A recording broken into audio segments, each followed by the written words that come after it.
The men have landed. And they're fighting for immunity. What the hell? And Anne's at it again. The definition of marriage is between a man and a woman. I'm shocked. The equalising of the age of consent. I voted against. That is my view, and if I say that, I expect you to believe it. Anybody who laughed at that, frankly. I did, sorry. You all did. Oh, no. Shane, Jay and India are in the bedroom. If you're an individual who finds boys and girls attractive, I think that's great, right? But I guess most people, for whatever reason, only are attracted to one sex, whether it's, you know, women to men or women to women, men to men. That's just their liking. But I just feel my sort of side, being straight and coming from a trans background, it just gets lost in the chorus of everything going on. Well, and your voice is here. And it's difficult to explain because sometimes I feel like I'm coming across as being prejudiced or bigoted or hating on gay people, and it's not really about that. It's just that clarity. That's but I think that's why you're here, and you're now contributing your part of the story to the greater story, and that's the best thing, to have your story more concise in the minds of the public, and understanding that my story is completely different to your story. Because some people might not. We know that a lot of people just see as the same, and we both know that that's completely incorrect. So I think just the conversation just will evolve, hopefully. Interesting. Good chat. Yeah, thanks. I'm going to think about that. That's good. Yeah. See, we can be friends. Right. And we are friends. We haven't really fallen out, have we? No, I don't think so. That's good. I know, another hug. Another hug. India and her hugs. I love a good hug. Right, I'm going to go and get my salmon. Yeah, go eat. I'm coming back alive. I will. Soon. I'm going to put a thermal on because I'm cold in this house. And don't be freaked out. You know, again, this is just like a thing. It's like, because I grew up and I had these sort of like dreams and what have you. So if I am a little bit slight, just a tiny, tiny bit, I'm hoping to sort of wean myself off. Like, you know, like drag nicotine, phobia. My drag phobia. We'll get through this together. So if I am... one day at a time. Do you know, Thank brilliant. you. I think we're going to be friends. I think so too. I think we are. Why not? Okay. See you soon. Cut forward to 1 week's time. India and I throwing white wine at each other. Coming up, the 8 male housemates are going to compete in a series of tasks. The stereotype writer will provide some gender stereotypes about men, and the male housemates will have to attempt to disprove them. Men can't. Yeah, I've got that one. Yeah. The women have chosen Shane L, Shane J, Wayne and Genuine to challenge the stereotype that men can't multitask. The men must simultaneously wear high heels, ride a bike, prepare sandwiches and put on a full face of makeup. The first man to make 3 sandwiches wins. Holy shit, how do you stand on this?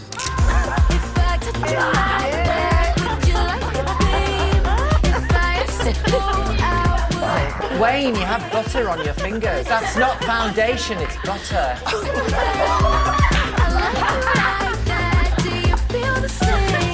I don't know where to put nothing. I'm doing contour.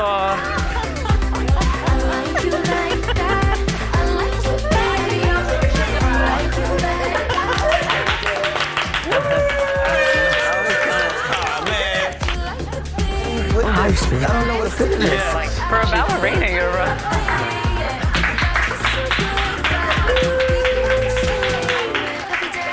As Shane J was the first to finish his 3 sandwiches, he is the winner. In the final, it's John versus Shane J, attempting to challenge the stereotype that men can't express their emotions. For the final test, you must both look inside yourselves, dig deep, and channel your emotional sides in order to cry genuine tears.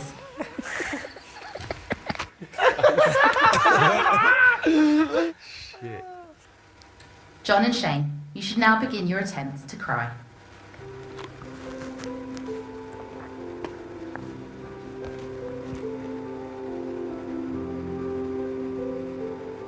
Look at John go. He's probably going to do it. I think he's going for it. Yeah.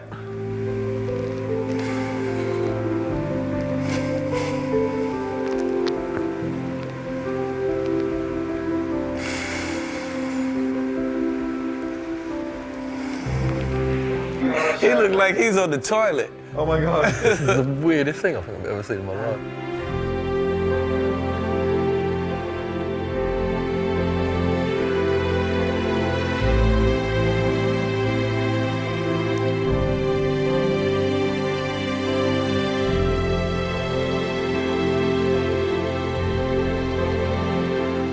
Oh my God, this is intense, isn't it?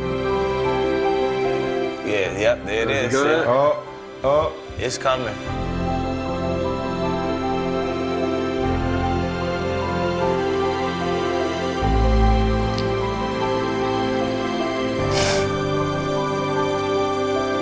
John's getting some sleep. This is the only time that John's like to shut his eyes during the day and sleep. John's remembering one of his favourite films now, and he's just completely lost it.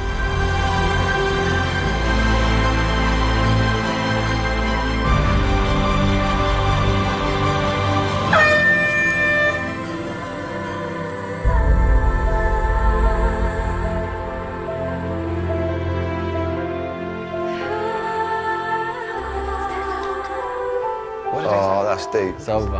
That's deep. Well, that was a good try. Good try, man. You made me cry. Have incredible You guys commitment. made us cry. Sorry, I cried. The women have decided that Shane J was best at smashing stereotypes, so he joins Amanda, Jess, Maggie and Malika in immunity from the first eviction. Are you actually upset, or was you just acting? No, I was thinking when I was thinking about coming in here, I had a lot of nerves about why I was coming in. And what I realized is the reason that I was coming in and the reason that I do what I do is because when I was a 14-year-old boy and I didn't know who I was, I got my greatest strength, and this will sound ridiculous, from the Spice Girls. And Jerry Halliwell, out of all of them, was somebody who was this shining beacon of my teenage years. And she was just this person who was loud and out there, and she was just herself. And I just remember being so lost and confused, and that there was this person who was this beacon. And I get lots of fan mail from young kids who tell these harrowing stories about the things that they've gone through. And so I kind of just realized that my intention was to come in here and to be a positive example as best as I could be for any young people who have experienced any sort of adversity, I guess. How can I compete against that? Come on. The housemates are discussing Anne being appalled. I feel like this is torture for Anne. Oh, yeah. I'm feeling like that. Do you know what I'm saying? Like, in a way, it's like you're around, you know, but for her, she wants everyone to. I'm very mindful all the time of including her and being respectful, but there are some things that you have to get on with because we're in here. Exactly. No, but it's like every time someone curses, they're like, sorry, Anne. Every time someone, like, says something, anything, yeah, they're like, sorry, Anne, or Anne. It's like, no one, and if you're laughing, you're whatever, you're like, well, oh, my mom's not here, and neither is my grandmother, and you're not the oldest woman in here, so you almost feel like, I'm like, are you just so uncomfortable by the stuff that we do? Like, I think part of it probably is because I'm in her position in government for all those years. yeah, but then why are you doing Celebrity Big Brother? I think she's very unbending, you know. I think that's how she's become conditioned out through her life. But so she's not gonna change. celebrities are a bunch of kooks. Yeah. So that's what I mean. I'm like, so why are you doing Celebrity Big Brother? Baby, we ain't wrapped that tight. Oh, yeah. As a reward for winning immunity in today's task, Big Brother has invited Shane J to join the women of the house for some cocktails. Cheers, Shane. Cheers, thank you. Congratulations. Thanks for having me in your power room. Cheers, baby. Before I came in, I did some Googling and read some things. Yep. And I understand that you voted against any pro-LGBT legislation in Parliament in your 23 years? Well, it would depend on which piece of legislation I was voting on. All right, so well, let's start with marriage equality. Well, you call it marriage equality, I call it the redefinition of marriage. So if marriage suddenly is no longer between a man and a woman, but is between a man and a man, or a woman and a woman, then why not between one man and two women? Why not polygamy? Well, marriage has been redefined many times throughout history. You used to never be able to get divorced. Marriage is a civil institution that is defined by Parliament. If people want to change that, I've got to be persuaded that it's a good idea, and I'm not. That if two people love each other and they want to get married, it doesn't really impact on anyone else. Does anyone have the right to stop two people who love each other from getting married? Yes, you're not saying that two people can't get together and live together and all the rest of it. All you're saying is you don't apply the definition of marriage. But why? It's just a word, really. So why? No, it's not just a word. It's an institution set up for the stability of society, which has been with us for centuries. No, but marriage is a man and a woman. I hear you, honestly, but I'm just trying to point out... I've got the idea that you don't agree with me, but that is my view. And I think what you're using is a logical fallacy. You're saying that it's a slippery slope. And there is. That's a logical fallacy to say that it's a slippery slope. It's been a slippery slope in nearly every law we've passed that we thought was done for the right reasons. What about the legalisation of homosexuality, 67? 68, actually, but that's a minor detail. I think it was 67. Leo Abse, 68. The Wolfenden Report in 67, which promoted for the acceptance of homosexuality. So what do you think about the 68 Act? I was in favour of the legalisation because it was a huge source of blackmail, but I also thought that what consenting adults who are mentally competent and over the age of consent do in private isn't anybody else's business. Did you vote on any legislation about the equalising of the age of consent? Yeah, I voted against. And why was that? For a start, I don't think very much of the heterosexual age of consent because it doesn't appear to be applied. Well, that's not valid, though. And therefore, I felt there was already insufficient protection in the law, and that if you reduced the homosexual age of consent to 16, all you were doing was extending that lack of protection, but this time to boys instead of just to boys and girls. No. That sounds like a way around the block, though. It's not a way around the block. That is my view. And if I say that, I expect you to believe it. I'm shocked. I am shocked. Have you entered bills that were about raising the age of consent for girls, like immediately after that? Raising it? No, you've no majority in Parliament to do that. So it was important enough to not allow same-sex people to be equal, but not important enough to try... As far as I was concerned, any protection that we already had, we should keep. My collar is awfully tight, so I loosened my top button. It's quite a fascinating one. It looks a bit like a table napkin with a ring. This is probably not so relevant. In the 50s, 60s, when it was illegal to be homosexual, they had this is called the gay hanky code, where guys would put different coloured hankies in their back pocket to signify... How did people know that it signalled anything?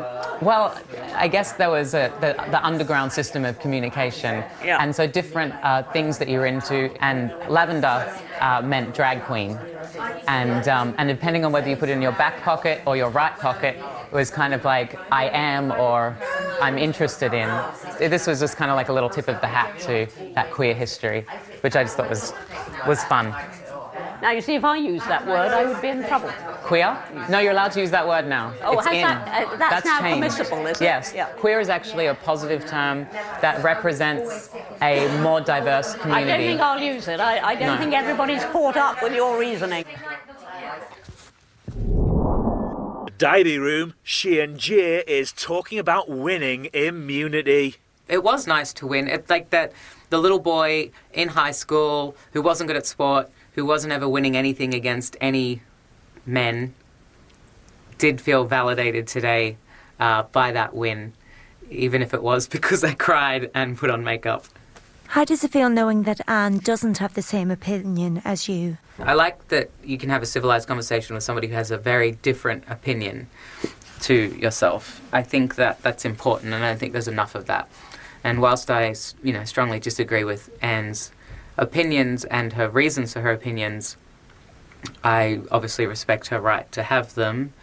She doesn't have to agree with me, and I don't have to agree with her, and we can still coexist as human beings. And in this instance, I can be thankful that I'm in a place of privilege, that it doesn't affect me, and that the majority agrees with me. I don't honestly think that I'll change Anne's opinion, but perhaps Anne and my conversation will be heard by some other people out there who haven't made up their mind, and maybe both of us have given them some food for thought, and they'll be able to form an opinion, or a better informed opinion, because of our conversation.